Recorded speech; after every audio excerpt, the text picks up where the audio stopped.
Hi again. As you probably know, your final project for this course is a two-page magazine spread using your typographic report as well as various type elements in the font you've chosen to work with. So in this video, I'm going to show you three different websites that will hopefully inspire you and be good sources of reference information as well. This first one is serif.com, and it's a design grid overview.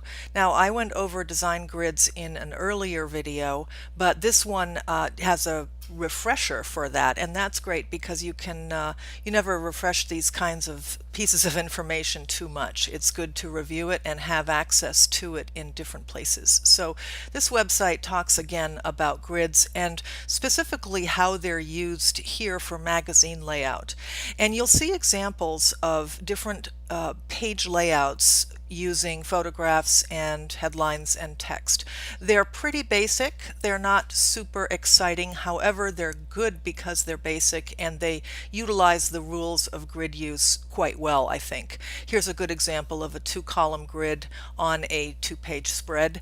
Notice particularly how the white space above the title adds to some good balance here. So don't be afraid of leaving sections of your pages blank as long as they work with the rest of the layout. And this takes a little practice to know when that can happen, but you just want to play around with it and also look at spreads such as this or other layouts that you find appealing and notice specifically how the white space and negative space is used. Here's an example of fairly uncommon for print, but a horizontal page and how a two-column grid could be adapted for that.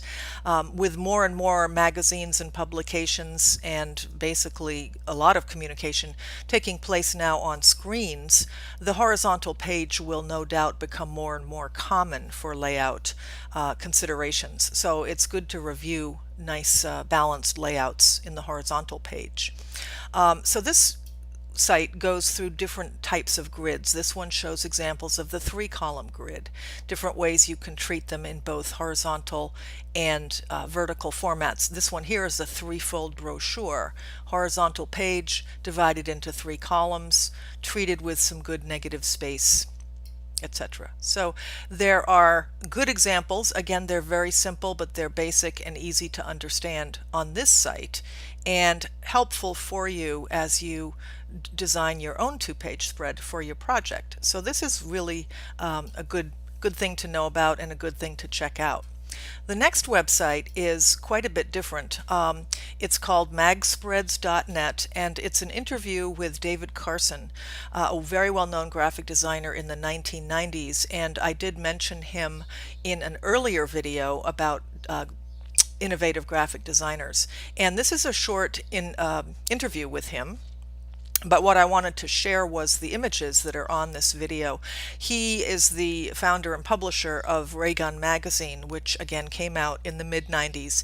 And at that time, this was very groundbreaking graphic design wise because he actually is not a classically trained graphic designer, but he went in and founded this magazine and just basically threw out all the rules. And luckily he's talented and creative, and he has a great sense of visual communication, so a lot of the things he did were extremely effective. But you'll notice things like really wonky letter spacing here, the way the letters are running into one another, bleeding off the page. He's mixing up type styles, and yet it still works in this funky, grungy, deconstruction way that was pretty popular back then. And I actually think this is still quite fresh. I really like the way this stuff works together. So very different from the classically, based magazine spreads, but really good for a fresh look.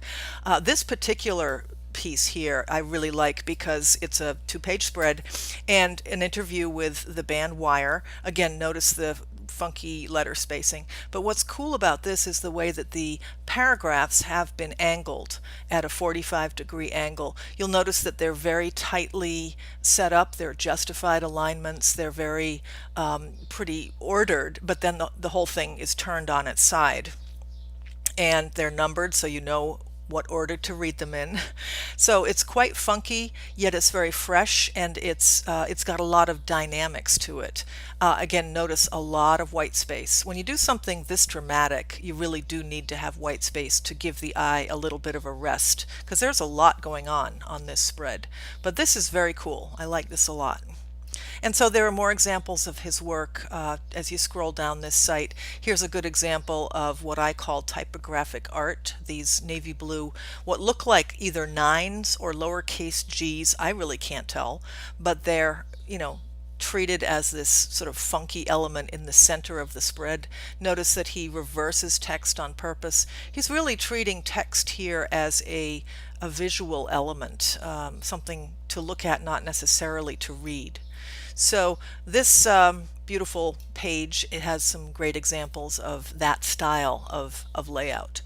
This last website here is more straightforward and more classically laid out, but very good examples of inspiring magazine designs. This is bestdesignoptions.com, and there's nothing particular I want to point out here except that these are nicely laid out, consistent, good use of white space, good use of imagery and text balance. Notice the overlapping rectangles and how the blue title appears to be broken through the brown square there. Little simple things.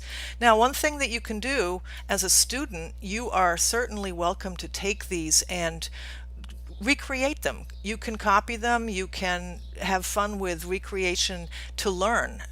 You won't be accused of plagiarism or appropriation as long as you're using them to further your own skills, and of course not selling them.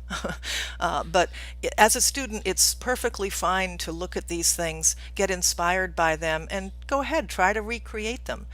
Your own voice will creep in, your own style will come through, so you won't really be, it's not stealing, it's learning, it's growing. So I'm hopeful that these sites and this whole idea of exploration will be inspiring for you, particularly as you go to create your final project magazine spread. Thanks and good luck.